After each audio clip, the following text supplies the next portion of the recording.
Hello, and welcome to this week's Market Week in Review for the week ending July 10th, 2026. My name is Olga Beserkov, and I'm a portfolio manager based in Toronto. Markets spent much of the week balancing renewed geopolitical developments against an economic backdrop that continues to show resilience. Renewed tensions in the Strait of Hormuz pushed oil prices higher and contributed to a modest increase in U.S. Treasury yields. Even so, broader market performance suggested that investors are focused on the interaction between growth, inflation, and monetary policy rather than geopolitical headlines alone. Three developments in particular stood out this week. First, there are encouraging signs that Europe's manufacturing sector may be stabilizing. Germany reported stronger than expected industrial production in May after firmer factory orders earlier in the week. While 1 month of data certainly does not establish a trend, investors have been looking for evidence that Europe's largest economy may finally be emerging from a prolonged manufacturing downturn.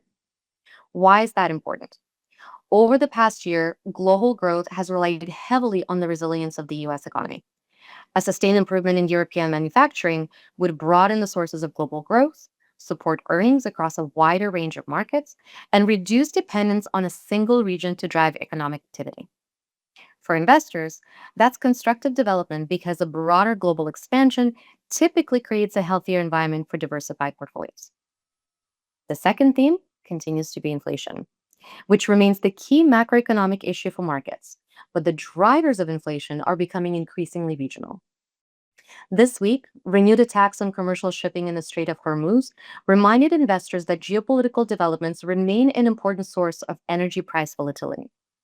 Oil prices did move higher, but broader financial markets remained relatively composed.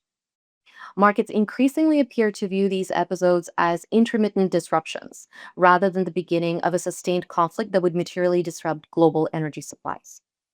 While tensions remain elevated, investors also recognize that both the United States and Iran continue to operate within constraints that reduce the likelihood of a prolonged disruption to energy markets. That distinction matters because the inflation outlook continues to be driven more by underlying domestic conditions rather than by energy prices alone. And the minutes from the Federal Reserve's June meeting reinforce that policymakers remain focused on underlying inflation and want greater confidence that price pressures are moving sustainably toward their target before changing the policy outlook. And finally, the US economy continues to support resilient growth. Weekly initial jobless claims remained near historically low levels, reinforcing the message from last week's employment report that labor market conditions remain stable. Within equity markets, semiconductor stocks continue to experience volatility, despite generally constructive commentary around AI demand and infrastructure investment. Investors remain positive on the long-term opportunity created by artificial intelligence, but markets are becoming increasingly selective. Rather than treating AI as a single investment theme, investors are placing greater emphasis on valuations, competitive dynamics, and where long-term value is likely to be created across the AI ecosystem. Taken together, this week's developments remain consistent with steady economic activity. At the same time, higher treasury yields do suggest that markets continue to look for additional evidence that inflation is moving sustainably towards central bank targets before fully repricing the outlook for monetary policy. Looking ahead, next week's US CPI report will likely be a key economic release. It should provide another important indication of whether recent progress on inflation is continuing and help shape expectations for Federal Reserve policy over the months ahead.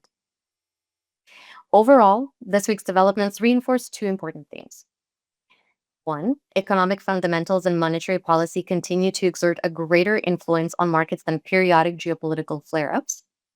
And secondly, regional differences in growth, inflation, and policy are becoming increasingly important drivers of investment outcomes. For investors, maintaining a globally diversified portfolio remains an effective way to navigate an environment where opportunities are becoming broader, but also increasingly differentiated across regions. That's all for today. Thanks for watching, and I'll see you next week. Hi, I'm Sophie Antal-Gibert, Head of Portfolio and Business Consulting at Russell Investments. If you liked what you just saw and heard, consider subscribing to our YouTube channel or check us out on LinkedIn. Thanks for tuning in.